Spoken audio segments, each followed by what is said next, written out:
ರಾಜಸ್ಥಾನದ ಜೈಪುರದಲ್ಲಿಂದು ಜೆಎಸ್ಜಿ ಸೆಂಟ್ರಲ್ ಸಂಸ್ಥಾನ ಮತ್ತು ದಾದೀಚಿ ದೇಹದಾನ ಸಮಿತಿ ಆಯೋಜಿಸಿದ್ದ ದೇಹದಾನಿಗಳ ಕುಟುಂಬಗಳನ್ನು ಉಪರಾಷ್ಟ್ರಪತಿ ಜಗದೀಪ್ ಧನ್ಕರ್ ಸನ್ಮಾನಿಸಿದರು.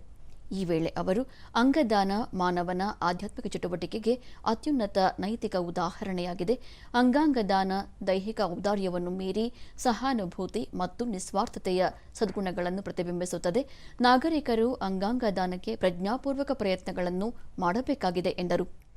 ದುರ್ಬಲ ವ್ಯಕ್ತಿಗಳ ಶೋಷಣೆ ಅಥವಾ ವಾಣಿಜ್ಯ ಲಾಭಕ್ಕಾಗಿ ಅಂಗಾಂಗ ದಾನವನ್ನು ಯಾವುದೇ ಕಾರಣಕ್ಕೂ ಅನುಮತಿಸುವುದಿಲ್ಲ.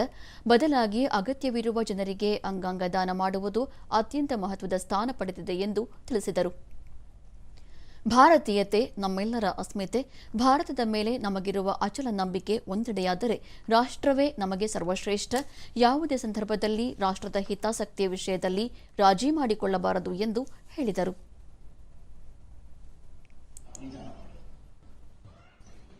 Media should disseminate in a vigorous manner a mechanism कि इसके बारे में जो भी भ्रांतियां हैं उनका आधार हमारी संस्कृति में नहीं है, उनका आधार मेडिकल एस्पेक्ट में नहीं है.